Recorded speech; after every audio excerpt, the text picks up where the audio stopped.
there first.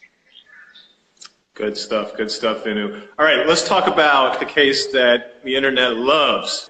I like to call him Tekashi 6ix9ine when I talk about him professionally. Tekashi 6ix9ine, I sent you the stuff, you reviewed it, you already kind of knew about the case, right? Sure. Well, before we get into the weeds, just your top level analysis, having seen everything you've seen, what do you think his sentence will be? Depending on how his level of cooperation is, I'm saying anywhere between 3 and 10 years. So even if he cooperates and provides incredible information, he's still doing time. It's just a question of how much. So assuming that his cooperation goes all the way through and he cooperates, he testifies at trial, those testimony leads to convictions for other defendants, he may still look at about 10 years. Now, that's better than 40-something to life that he's looking at right now. But understand that, the judge, and I know Judge Engelmeyer, I've been in front of him, he's a no-nonsense guy here down the street, in the Southern District of New York. And while he's going to respect somebody who cooperates, he's also going to send a message that doesn't clear you of everything. You're not getting out right away. You're going to spend some time, keep you out of, out of society, out of the streets for your 20s. Maybe they'll let you out by the time he's, Daniel hits 30. When you said cooperate, now we know that there was some papers released and we saw all the crimes that he's told them about. What else is involved in cooperating? How long is he going to be cooperating? What does that mean, cooperating? So in federal world, it's basically you're on the hook till they say you're not on the hook anymore. So his cooperation isn't going to be over until every last person is tried and convicted and prosecuted and or convicted.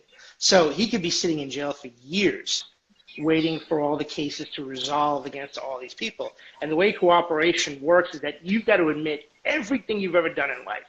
So, from like every bad thing, and he's 23 or so. I mean, he hasn't lived, obviously he's a young guy, but he's going to have to admit everything he's done, every little thing, because what they do is want to make sure that there's no surprises. That's what prosecutors call, they bulletproof their cooperators. Whatever street term you want to use, rat snitch, they bulletproof them because they say, look, we've told you everything, and they say that up front, and that's in an agreement that's given to the defense attorney. And so if they prep them right, then they provide the way it makes the person look like, he's telling the truth. But when you think about it, anyone who cooperates, and we're not I like to use the word, we're not a snitch law firm. So whenever somebody cooperates, understand their life is on the line. So they have every incentive to lie. Now, they'll say in response to that, no, the judge gets to decide. And the judge can tear apart my cooperation agreement, or the U.S. Attorney's Office can tear apart my cooperation agreement. But these guys are going to say what they need to say. And often what happens is some things come out, they didn't tell everything, or if you follow the case of Paul Manafort, that was Trump's campaign manager, he entered a cooperation agreement, then he didn't fulfill it, he didn't tell them everything. Michael Cohen didn't tell everything to the prosecutors in the Southern District. That's why he got a 3-year sentence. But these guys also have the chance to cooperate after this sentence. So even if 6ix9ine is sentenced, he's going to still be required to cooperate. So if I'm getting that right, the people that he's telling on, until their cases are resolved, he's probably going to stay inside because they're not going to sentence him until they see the results of his cooperation? Right. So they in those cases, are not just at the trial level, but on the appellate level. And if there's stuff that goes, that from that one investigation leads to another, and he knows something about that, he's going to have to testify on every single thing he may know about or provide information about, and they're not going to let him off the hook until that's all over. So we're talking 5 to 10 year process. Shit. So, there was that transcript, I sent you it, and everybody was reading in the transcript, the prosecutor is talking about, he's talking about the agreement, and he says something like, in exchange for the defendant, Daniel Hernandez, doing all these things, we agree not to prosecute.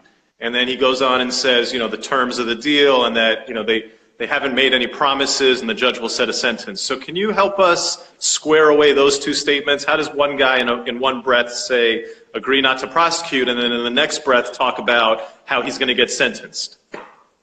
So right before that sentence, it says the defendant's obligations under this agreement are as follows: that he shall truthfully, completely disclose everything. And then it goes, if he does this, the office, as this is detailed on pages 4 and 5 of the agreement, agrees not to prosecute the charges under counts 1 through 9.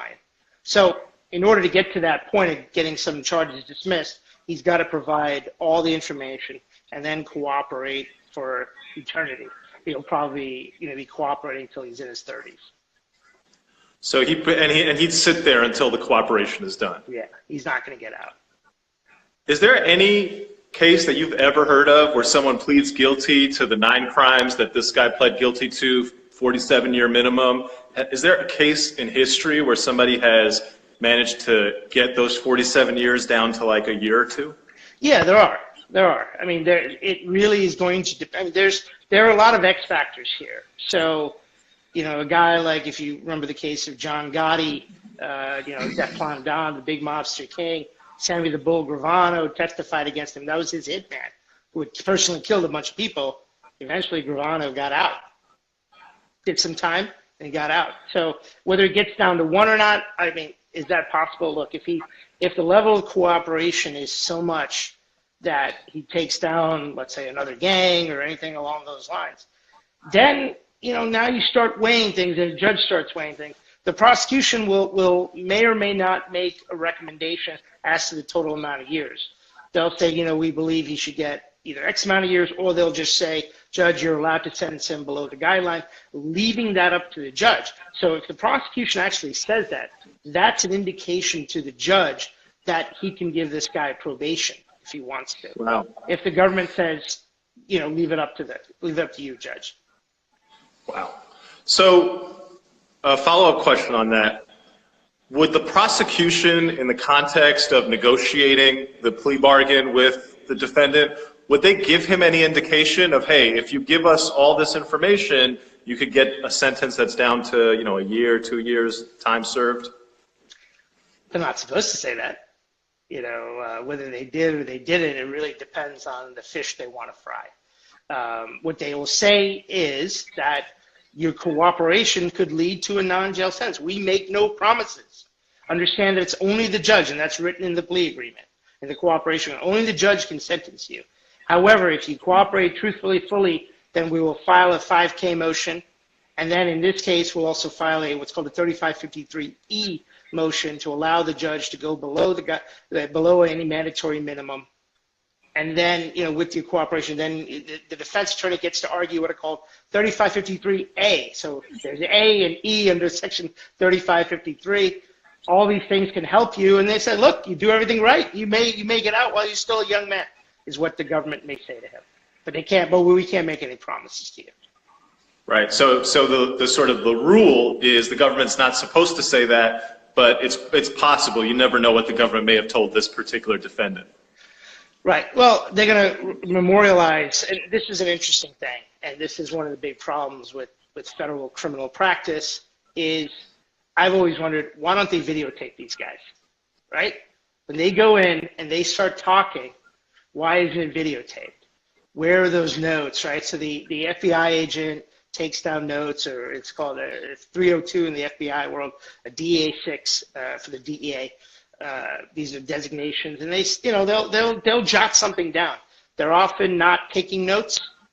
There may be usually more than one prosecutor. One prosecutor may be jotting down a couple notes here and there, but they keep it really minimal because they don't want a conflict between what's in a handwritten note and what's in a typed thing that's ultimately provided to a defense attorney before.